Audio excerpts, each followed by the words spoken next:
రాజమహేంద్రవరం ఆకువీడు పెద్దపేటలో గొంతనమ్మ గుడి నిర్మాణం చేపట్టాలని అలాగే ఎస్సీ క్రిస్టియన్లకు ఎస్సీ హోదా కల్పించాలని డిమాండ్ చేస్తూ బహుజన్ సమాజ్ పార్టీ ఆంధ్రప్రదేశ్ అధ్యక్షుడు బందల గౌతమ్ కుమార్ ఇచ్చిన చెలో ఆకువీడు పిలుపు నేపథ్యంలో ఉద్రిక్తత పరిస్థితులు నెలకొన్నాయి. ఈ కార్యక్రమానికి వెళ్లేందుకు సిద్ధమైన వేలాది మంది బీఎస్పీ నాయకులు కార్యకర్తలు పోలీసులు గత రాత్రి నుంచి ఔరస్ అరెస్టులు చేయడంతో పాటు పలు చోట్ల నిర్బంధించారు. అయినప్పటికీ అరెస్టులను తప్పించుకుని ఆకువీడు చేరుకున్న రాష్ట్ర అధ్యక్షుడు బందల గౌతమ్ కుమార్ ను కలిసి అక్కడ అరెస్ట్ చేసిన వారందరినీ తక్షణమే విడుదల చేయాలని బీఎస్పీ అర్బన్ ఇన్ఛార్జ్ న్యాయవాది ఇసుకపట్ల రాంబాబు డిమాండ్ చేశారు. అరెస్ట్ చేసిన బీఎస్పీ నాయకులు కార్యకర్తలను తక్షణమే విడుదల చేయాలని, ప్రజాస్వామ్య హక్కులను గౌరవించాలని నాయకులు డిమాండ్ చేశారు. Andhra Pradesh deputy speaker K Raghuramakrishnaraju ఆంధ్రప్రదేశ్లోని ఎస్సీ క్రైస్తవులను టార్గెట్ చేస్తూ వారిని అణిసివేతకు గురి చేయడంలో భాగంగా ఉండి నియోజకవర్గంలో ఉన్నటువంటి 15 చర్చిలు అనాథరైజ్డ్ అని, అవి అనుమతులు లేవని ఒక బోగస్ ప్రసారం చేస్తూ వాళ్ళకి నోటీసులు ఇచ్చి క్రైస్తవులను వేధిస్తూ, అదే క్రమంలో ఆకివీడిలోని పెద్దపేట గ్రామంలో ఉన్నటువంటి గొంతేనమ్మ గుడి, అందులో ఉన్న రాముడి విగ్రహాలు, ఇప్పుడు ప్రతి ఎస్సీ పేటలోనూ ఒక రామాలయం ఉంటుంది, ఒక చర్చ్ ఉండొచ్చు, అంబేద్కర్ విగ్రహం ఉండొచ్చు. ఎంతమంది అయితే ఎస్సీలు ఉన్నారో వాళ్ళు కొంతమంది రాముడిని పూజిస్తారు, కొంతమంది చర్చికి వెళ్తారు, కొంతమంది అంబేద్కర్ వాదులు ఉంటారు. అది వాళ్ళ సమస్య. ఎవరికి ఇష్టం వచ్చిన వాళ్ళని పూజించుకుంటూ ఉంటారు, రామాలయాలు నిర్మించుకుంటారు, పాత ఉంటాయి, కొత్త ఉంటాయి, అన్నీ ఉంటాయి. ఈ పెద్దపేట విషయానికి వస్తే అక్కడ గొంతేనమ్మ గుడి సత్రం, ఆ సత్రంలో ఒక రావణ విగ్రహం ఉంది. ఓకే, వాళ్ళకి ఇష్టమైతే ఆ రావును పూజించుకుంటారు, ఆ గొంతెన్నను పూజించుకుంటారు, చర్చికి వెళ్తారు. ఈయనకి సంబంధం ఏముంది?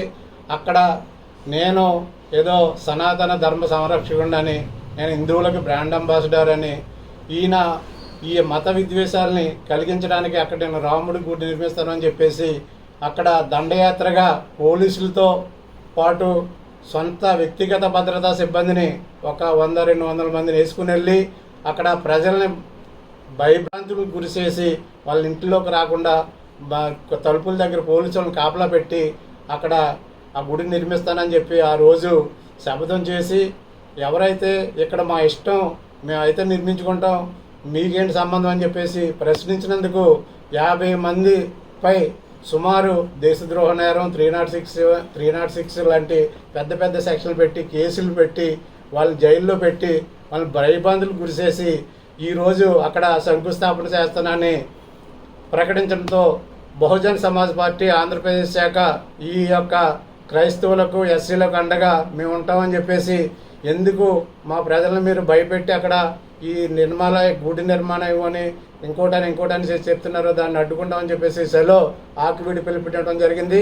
ఈ క్రమంలో మరి పోలీసు వారు కూడా అధికార పార్టీకి ఒత్తాసుగా మరి బహుజన సమాజ్ పార్టీ నాయకులను, కార్యకర్తలను ఎక్కడ దొరికిన వాళ్ళని గృహ నిర్బంధం చేయడం జరిగింది. ఈ గృహ నిర్బంధాలని దాటుకుని వెళ్ళినటువంటి సుమారు 200 మందిని అక్కడ మా బహుజన సమాజ్ పార్టీ ఆంధ్రప్రదేశ్ రాష్ట్ర శాఖ అధ్యక్షులు బందెల గౌతమ్ కుమార్తో పాటు అక్కడ ఒక 100 మందిని అరెస్ట్ చేసి దౌర్జన్యంగా మరి వాళ్ళని స్టేషన్లో పెట్టి అక్కడ ఆ రఘురామకృష్ణ చేత పోలీసులు దగ్గరుండి వారి వ్యక్తిగత సిబ్బంది బౌన్సర్స్ 500 మంది, పోలీసులు 500 మంది బౌన్సర్స్తో అక్కడ ఈ యొక్క గుడి శంకుస్థాపన చేయడం జరుగుతుంది. దీన్ని బహుజన సమాజ్ పార్టీ తీవ్రంగా ఖండిస్తుంది. మరి నేను కూడా దానికి వెళ్ళవలసి ఉండగా పోలీసు వారు రాత్రి నుంచి నన్ను 10 గంటల నుంచి గృహ నిర్బంధం చేసి ఈ గృహంలో ఉంచడం జరిగింది. ఈ చర్యని మేము ఖచ్చితంగా మరి ఎదుర్కొంటాం, వార్నింగ్ ఇస్తున్నాం. రఘురామకృష్ణరాజు గారిని, కూటమి ప్రభుత్వానికి కానీ హెచ్చరిక చేస్తున్నాం. భవిష్యత్తులో ఇటువంటి దౌర్జన్య కార్యక్రమాలు ఆపు చేసి ఎవరిష్టం వచ్చినట్టు వాళ్ళు గుళ్ళు నిర్మించుకునే ఒక వాతావరణాన్ని ఆంధ్రప్రదేశ్లో నెలకొల్పాలని చెప్పేసి ప్రభుత్వాన్ని డిమాండ్ చేస్తున్నాం. లేని పక్షంలో ఇది ఇక్కడితో ఆగదు. ఈవేళ మీరు 100 మందిని అరెస్ట్ చేయొచ్చు, ఎంతకాలం ఇలాగ అరెస్టులు చేస్తారో చూస్తాం. ఖచ్చితంగా ఆ గుడి నిర్మాణాన్ని మేము ఆపుతాం. అక్కడ మా ప్రజలు మాకు ఇష్టమైన దైవాన్ని నిర్మించుకుంటారు, వాళ్ళకి అవసరమైతే గుడి నిర్మించుకుంటారు, గొంతెల్లమ్మ గుడి నిర్మించుకుంటారు, చర్చ్ నిర్మించుకుంటారు, అంబేద్కర్ విగ్రహం పెట్టుకుంటారు, వాళ్ళ ఇష్టం అది. ఈ నీళ్ళు అక్కడ పెట్టవలసిన అవసరం లేదు. నేటికి కూడా మేము రాముడు అంబాసిడర్ కానీ పిలుచుకునే ఈ రాజులు కానీ ఈ యొక్క అగ్రవర్ణాలు కానీ వాళ్ళ ఏరియాలో రామాలయాలు ఉండవు. మరి ఎందుకు ఉండవు? ఈ ఎస్సీ పేటలోనే ఎందుకుంటాయి? అది వాళ్ళ ఇష్టం, వాళ్ళు ఫస్ట్ నుంచి వాళ్ళు పూజించుకుంటారు. కనీసం పూజ కూడా చేయనటువంటి వీళ్ళు ఈ యొక్క రాజకీయాలు, ముఖ్యంగా ఈ రఘురామకృష్ణరాజు బ్యాంకులను మోసం చేసి సుమారు 1000 కోట్లు, అంటే అక్షరాల 927 కోట్లు ఒక ఫ్యాక్టరీ పెట్టడానికి తీసుకుని ఆ ఫ్యాక్టరీ పెట్టకుండా ఆ యొక్క 927 కోట్లను దారి మళ్లించి తన సొంత ఖర్చులకు వినియోగించుకున్నాడని చెప్పేసి సీటింగ్ కేసు పెట్టడం జరిగింది. అది సిబిఐ కేసు పెట్టింది, ఛార్జ్షీట్ వేసింది. దాంట్లో మొన్నే ఈయన షూరిటీలు పెట్టి బయటకు వచ్చాడు. ఆ ఎఫ్ఐఆర్ తప్పుడు ఎఫ్ఐఆర్ అని చెప్పేసి సుప్రీంకోర్టులో సవాల్ చేస్తే నువ్వెవడో తప్పుడు ఎఫ్ఐఆర్ అంటే దాన్ని రిజెక్ట్ చేసి ఆ పిటిషన్ని ముందు బెయిల్ తీసుకొని చెప్పేసి చెప్పడం జరిగింది సుప్రీంకోర్టు.